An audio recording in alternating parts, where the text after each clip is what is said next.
Praise be Jesus Christ, now and forever.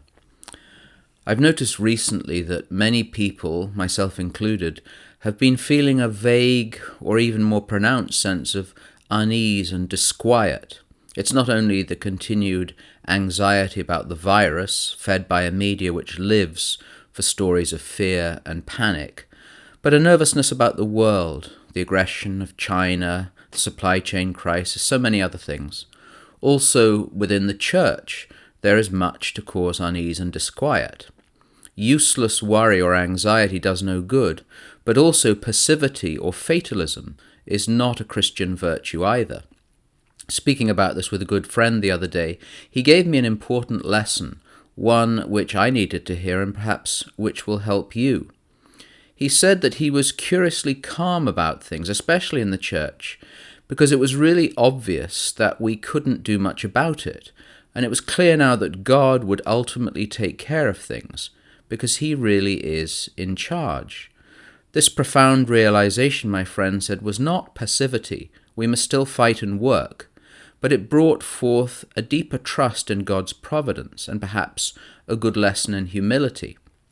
In so many ways, the lesson given us in St. John's Gospel, chapter 3, when St. John the Baptist utters the beautiful words, "The friend of the bridegroom who stands and hears him rejoices exceedingly at the voice of the bridegroom. This my joy, therefore, is made full. He must increase, but I must decrease." Many years ago, I read the short autobiography of Cardinal Ratzinger, later Pope Benedict XVI, entitled Milestones. It is, as far as I'm aware, the only autobiography he's written, and it only goes so far in his life, and it is, as I said, quite short. However, one of the things that I read, which I read in it, has stuck with me over the years, but it's taken almost as long to practically apply the lesson learned. Joseph Ratzinger, as he was then, wrote about the ability he developed, surely through much pain and suffering and discipline, to truly let go of jobs, positions he'd held, whether pastoral or academic, when he was either asked to move on or whether circumstances moved him. He said he'd learned to leave the past in the hands of God, even if a successor completely destroyed all he'd done, or even if the person did a better job. Once again, this was not an attitude of passivity or fatalism, but of profound humility and trust in God. It's an immensely difficult lesson to learn, but one I think we all need to ask for the grace to achieve. The graveyards are full of those who thought they were indispensable.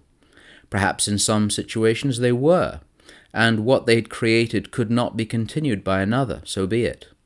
One of the lessons of the saints, with their famous emphasis on living each day fully in the expectation that death may come at any moment, is a healthy realization that although we might imagine we are in control, we're not.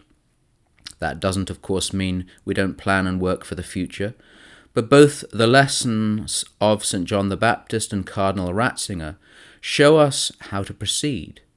What we have achieved may be glorious, but it may be ruined by a successor, in a job, in a parish, a work situation, which we think cannot cope without our expertise.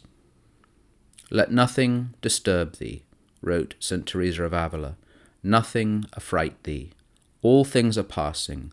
God never changeth. Patient endurance attaineth to all things." Brethren, rejoice, be perfected, be comforted, be of the same mind, be at peace, and the God of peace and love will be with you.